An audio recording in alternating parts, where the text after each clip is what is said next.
Hi, Princess here with another Transgirl CNC, where we talk about comics, cartoons, and other awesome nerd shit. So, Merry Christmas! Or at least it was Christmas. I'm a little late, but that's okay. It still kind of technically counts. We're in the Christmas spirit. Feast of the Winter Veil is still happening in World of Warcraft, so I'm gonna count it. I guess I can counting it until the beginning of January. That's not important. What is important is something. So, as I mentioned in the midweek video, we're going to be talking about Hawkeye. That's right, not Clint Barton, but Kate Bishop, my favorite Hawkeye, and honestly, the better of the two. Talk to anybody. It's just the truth. But before we do that, it's time to take a look at the things you might have missed segment. This is, of course, just something you might have missed that I thought was really cool that you should check out, or I think you should check out. And this time we're actually going to talk about something that came out a few years ago. It's the Gwenpool Christmas special. Now, she's had two, but I want to talk about the first one. This was actually before she had her own title series, which is coming to a close in February, I believe. It will be the last issue, February or March, which that is super sad for me.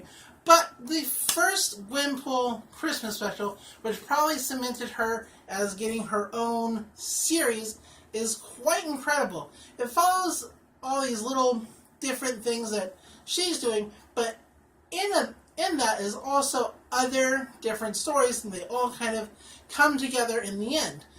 For example, Gwen's doing her own thing, but in the meantime, She-Hulk's trying to throw a Christmas party, and it's not going off very well. A lot of people aren't coming. Eventually people do come, including Gwenpool herself. There's also a great side story featuring both Hawkeyes, Clint Barton and Kate Bishop, and their amazing team up with Deadpool. And that's totally a treat in and of itself. If you haven't read this Christmas special, I suggest you look for it online in any way you can, either through Comixology or whatever website you're using, and give it a good solid look. It's really charming. The other Gwenpool Christmas special, which came out last year, was really great too. It was really great too. Things are wrong. It's Pantsgiving instead of Christmas. It's just weird. It's weird in all the right and good ways, and I like it. So, moving on from that, moving on from that, it's time to talk about Hawkeye, and of course I chose the cover that has Laura featured on it, because why wouldn't I? I love Laura so much. That's right, Hawkeye even teams up with Laura in her own title, and it's amazing. She's actually teamed up with a lot of different people through her current run, not only in her own book, but also in other books, including Robbie Reyes, Gwenpool, and of course, as I just mentioned, Laura. But this story follows Hawkeye as she tries to start a private eye detective firm in LA, and it's a really rough and rocky start. Basically, she's just trying to help out the people that come to her, people kind of down on their luck, or, special cases, and she's also just trying not to be broke. In fact, she's not even a proper private eye because she still hasn't paid her licensing fee to be a private eye. This is a really good book. It's super great story for Kate, and just more about her and building the background of her character. We find out a lot more about her. If she runs into her father again, who has gone full-blown supervillain. There's a great battle between her and Madame Mask, but those, while important parts, are not necessarily the heart of the Hawkeye comic book. The heart of the Hawkeye comic book is the connections and the friends that she makes along the way in doing all these things. Like, she gets a trusty crew of like 4 different people whose names I can't all remember. But even Jessica Jones is like, you have 4 sidekicks. That's at least 3 sidekicks too many. Yes, she teams up with Jessica Jones. It's great. Her and Jessica play off each other really good. And if you like Jessica Jones, you'll certainly love the teamwork that they share as they try to help this woman find her sister who's been missing, only to find out that her sister now has a gorgeous, extravagant face. It totally looks like a different person, and she turns into a dragon. Like, it's a really interesting story. Now, there are only currently 13 issues out, so there's not really a ton of stuff to talk about. What I like about this comic, aside from the fact that it's just Kate Bishop, and I love Kate Bishop, in the same way that some people love Chocolate, she's just really great. And I just like girl superheroes, personally. Powerful, strong female leads are totally my cheese and crackers, my chocolate and marshmallow. I don't know. Look, it's my thing, and I like it. But what I like about this book is that not only the story, but the art is also so interesting. It's kind of more... I use the word stylized a lot when I talk about things, but not really. It's got this uncleanliness about it. The line work is pretty interesting. Not always sharp, but that's the point, because Kate is kind of a rough around the edges sort of character looking to get her foothold sort of in the world. And that really translates well through the art. Now she takes on certain opponents other than Madame Mask, and other than Madame Mask, she also takes on a guy called Agregvate, which apparently his name was Greg, and he thought that was such a cool name, and it's literally the worst. He makes people angry. Like, he tries to take over the campus, in the local campus in the area, through rage. He makes people angry and mind controls them that way. It's kind of a weird plot, and she gets through it. She handles issues on missing fathers, stalkers, that sort of thing.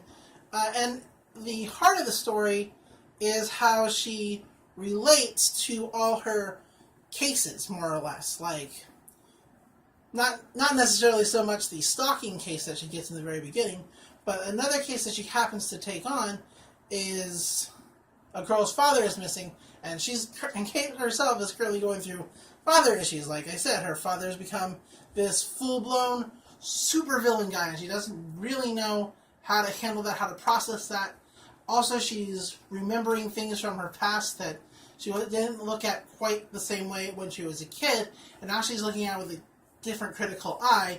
Like, her mother went missing at some point and never showed up again. She apparently was just presumed dead, and now she's looking back at her past like, could that have been the work of my father? Because obviously he's a bad guy now, and maybe he was always a bad guy.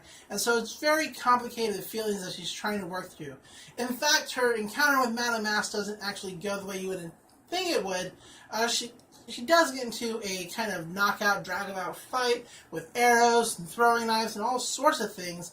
But the end, she doesn't even, like, take the last swing at Madame Mask. She actually pulls Madame Mask up to safety, which I guess is the heroic thing to do. But you'll understand why it's a big deal if you decide to read this comic. You should read this comic. It's really great. In fact, I even have that particular issue right here, Countdown to Your Doom. All in all, it's a really interesting book. It's not the kind of superhero book that you're always going to find where it's huge and flashy, and there's all these powers, and there's a different fight every week. I mean, there's certainly fights every issue, but sometimes they're not resolved in the ways that you think they would be. There's a lot of heart to the book, and that's what I like about it more than anything. Now, this is also, I think I mentioned this earlier, getting canceled either in February or March, and it's really, really too bad, because there are other books they could cancel that aren't nearly as interesting as Hawkeye. It's not even selling that poorly. In fact, some of those titles that are staying on are selling a few thousand less issues per month than Hawkeye. It's kind of a mystery to me and to a lot of other people why they're choosing to cancel some of the titles that they're choosing to cancel, especially this one, because it is really good. And Kay is such an interesting and amazing character. But I'm sure they'll do something else with her as soon as this title is canceled, either in the coming months or in the near future, maybe next year, because she's never a character that they let sit around for too long. This would actually be her third standalone title by herself. So I'm bummed, but it wouldn't surprise me if they come up with something new and different. Maybe she goes back to New York, because she has mentioned several times in the comics that she does miss all her various different connections and the gossip that comes with being a superhero in New York. And, well, that's everything. That's everything I can think of to tell you about this book and why you should get it. It's amazingly written. The character's really great. I like Kate a whole lot. Yeah, so that's it. I don't know what we're going to talk about in our midweek video. I never really do when I start this out. It's always like a race to see what we're talking about in the main video coming up next week. But all I can tell you is it's going to be interesting, or at least I hope it'll be interesting, and I hope you'll be here for me. So until next time, I didn't even take a drink, picked that up for no reason. Until next time, enjoy comics, enjoy cartoons, and I'll see you in the next video. Bye-bye.